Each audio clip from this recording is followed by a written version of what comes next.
Assalamualaikum warahmatullahi wabarakatuh. Alhamdulillah, syukur kepada Allah Subhanahu wa taala kerana masih lagi memberikan kita kesempatan untuk bersama-sama belajar di dalam alam maya ini.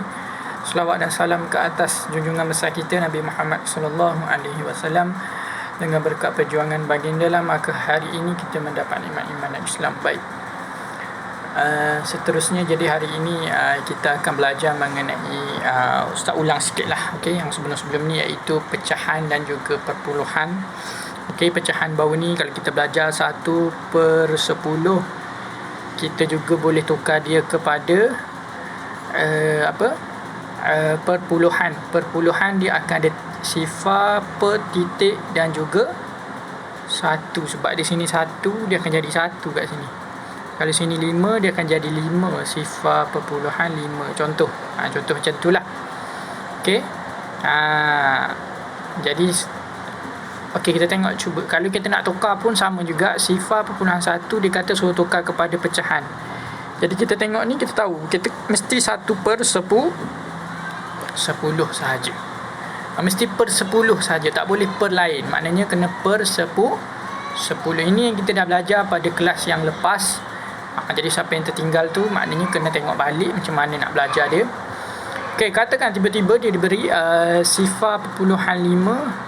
Dia suruh kita tukar kepada pecahan ni perpuluhan, dia nak suruh tukar pada pecahan. Macam mana kita buat? Jadi 5/10, mesti kat bawah ni per 10 ni, yang Ustaz petakkan tu adalah kena buat per 10. Kenapa kena per 10? Memang macam tu, untuk peringkat darjah 2 per 10 saja.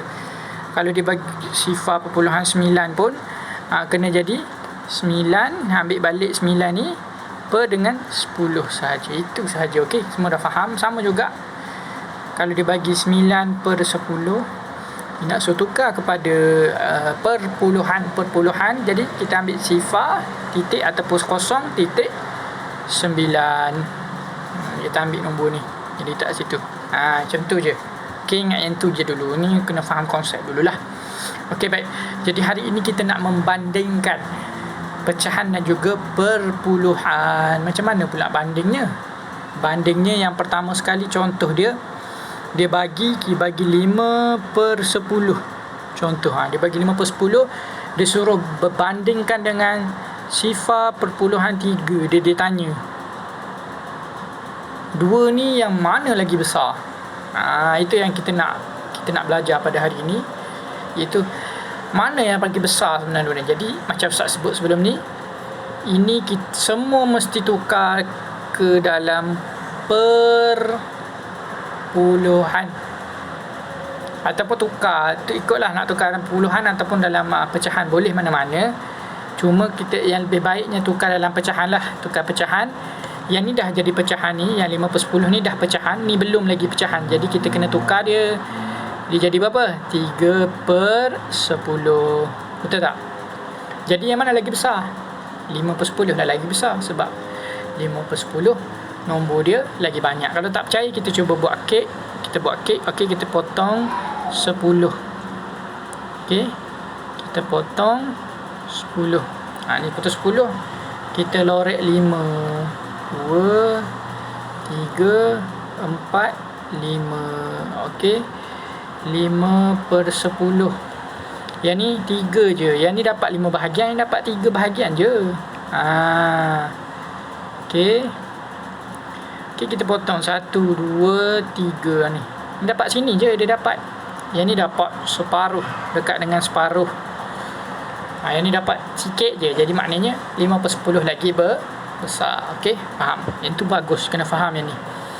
Katakan pula dia bagi soalan lain. Okey, Ustaz Adam. Okey, katakan bagi pula sifar perpuluhan 2 dengan kalau sifar perpuluhan 4 macam mana?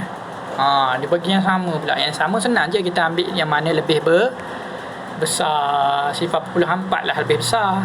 Betul tak? 4 dengan 2 mana lagi besar? 4 lah. Itu je, senang je. Ini memang senang.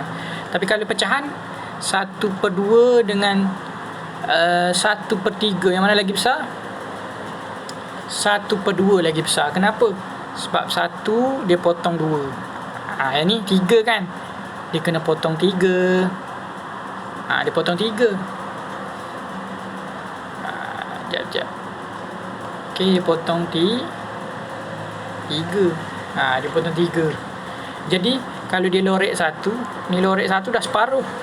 Yang ni lorek 1 sikit lah banding dengan yang ni. Jadi 1/2 adalah lagi besar. Ini kita dah belajar pada minggu lepas. Saja Ustaz ulang. Okey.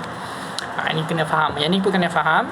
Maknanya pecahan mesti kita buat bentuk lazim pula. Bentuk kek. Okey, bentuk kek. Baik, itu untuk pecahan. Kalau bagaimana pula dengan macam Ustaz buat tadi, perpuluhan dengan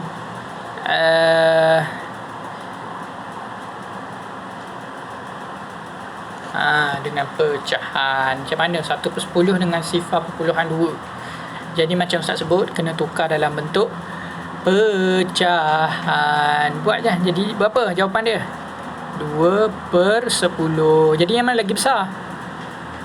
Yang ni 2 bahagian, yang ni 1 bahagian je.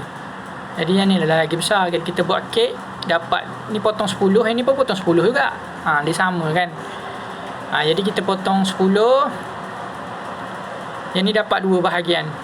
Yang ni bila kita potong dia 10 tu, okey,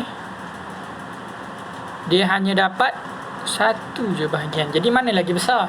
Mestilah 2/10 ataupun sifar perpuluhan 2 inilah yang akan lagi besar. Ni kena faham. Yang ni mesti faham. Jadi kita nak tengok faham ke tak, kena buat latihan. Jadi Ustaz akan bagi latihan sekejap lagi. Jadi setakat itu sahaja kelas kita pada hari ini. InsyaAllah kita akan jumpa lagi pada esok hari. Assalamualaikum warahmatullahi wabarakatuh.